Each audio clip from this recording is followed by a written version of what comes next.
Hello, my spooky ghouls and goblins.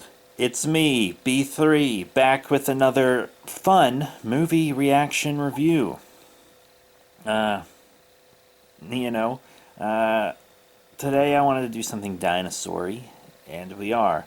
Future War from 1997.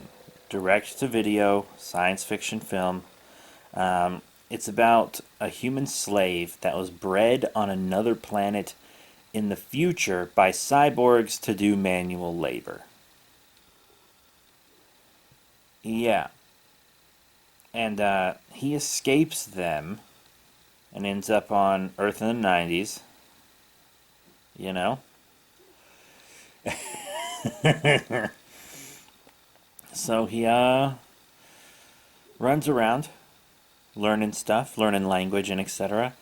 And these future cyborgs chase him with dinosaurs because the dinosaurs are the trackers, which I find hilarious that they would need dinosaurs to track him, since he has a tracking chip, like right at the where his neck meets his back.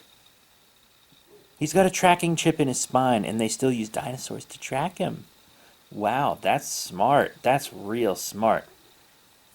Why not just use the tracking chip and maybe have the dinosaurs on standby in case the chip gets damaged or stops working or gets removed, which it does eventually get removed, but it's really stupid. The movie's about like everyone in the movie is kind of a runaway in some sense. Like our female lead, she's really the main character, to be completely honest. She ran away from home when she was young, and then he's running away from these slavers, and uh, like it's this really vague connection that they're supposed to have. It's whatever. It's really not super great. But I should mention that it's starring Daniel Bernhardt as the runaway, like the slave dude. Travis Brooks Stewart as Sister Anne. Robert Zadar as the Cyborg Master. Mel Novak as the SWAT leader. Forrest J. Ackerman as a park victim. That one was fun. You know, he was reading an issue of Famous Monsters of Filmland with Gorgo on the cover. That was nice. And Sally Assa as Cyborg Dominic. So it was the kind of directorial debut of Anthony Doblin. He's more known for like special effects miniature model work, you know. He worked on Carnosaur, actually. Roger Corman's Carnosaur, a very famous cult dinosaur movie, which I actually have yet to see, believe it or not. I have access to the unofficial fourth one, Raptor, but not the first three, because copies of them are really expensive. And actually, here's a fun fact. During shooting, the crew and stuff like kind of figured it was going to be bad. And they were joking, like, this should be on Mystery Science Theater 3000. And so they made a director's cut that was like 40 minutes of mostly dialogue.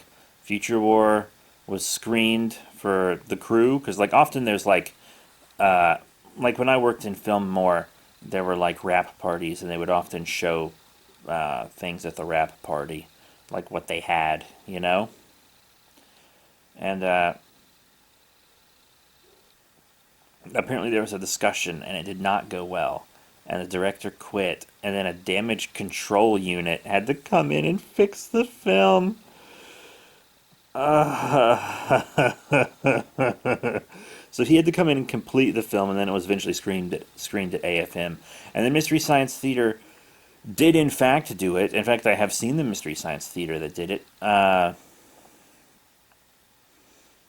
And it was fun. It was really fun. I actually don't recommend watching Future War as just the movie. I instead do recommend the Mystery Science Theater version of it because it's bad. Like, it's so bad. Usually, if I take a break during a movie, it's either because I have to go do something or I'm too sleepy to finish it. Rarely do I stop a movie and just go do something else because it's so bad. This is one of those rare times where I stopped it like 15 minutes before the end. It only had 15 minutes left, and I was so exhausted and done with it that I just stopped it. and left. I did, in fact. Um, but yeah, it's about this dude, and the dinosaurs look, they're all right, for like low budgety dinosaurs. They're fine, but they do this forced perspective thing, and like the dinosaur is maybe in the beginning of the film the size of a velociraptor from Jurassic Park, and then when it attacks him and he kills it with a knife, he kills every dinosaur with one shot, just one shot to the neck every time. He kills it, and then it's suddenly like the size of a medium dog because he has to physically interact with it.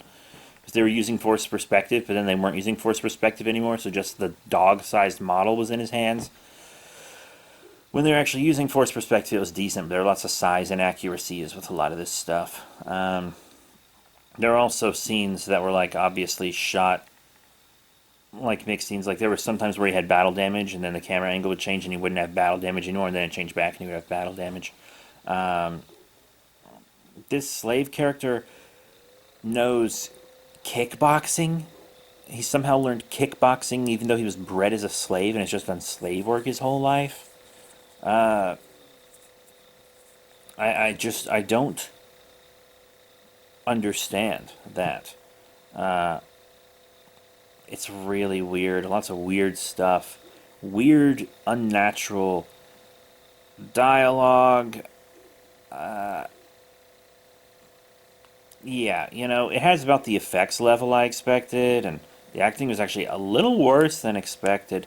But the story is convoluted and stupid, and I don't understand the cyborg's motivation at all, right? One slave escapes, but for the cyborg's existence, they've been stealing people throughout, like time and space, and making them breed on their slave colony so they can use them as slaves. If one slave escapes, like, is it really worth the trouble of affecting? Is it really worth like affecting the timeline and running around and doing all this stuff just to get back one slave? Why not just abduct a rando in the time period you're in, or go get another one from your planet full of slaves? Like, I 100% do not understand. I don't understand. The movie doesn't make any sense. It's really stupid. It has a sad ending that's not impactful at all. Um, it's just straight up not good. But if you like dinosaurs and you want to watch every dinosaur movie you possibly can, which was my reason for watching Future War, then go ahead. I also like So Bad, It's Good movies, but I didn't feel like this one was good. Maybe I would have if I watched it with someone else. The thing about So Bad It's Good movies is they often need to be watched with at least one other person in the room. But that is it. Thank you all very much for your support. Once again, if you want to watch Future War, I actually recommend watching the Mystery Science Theater version, which I know can be found on Amazon Prime included with subscription, but it might also be on Netflix. I can't really remember. But that's it. Thank you all very much for your support, and I'll see you all next time.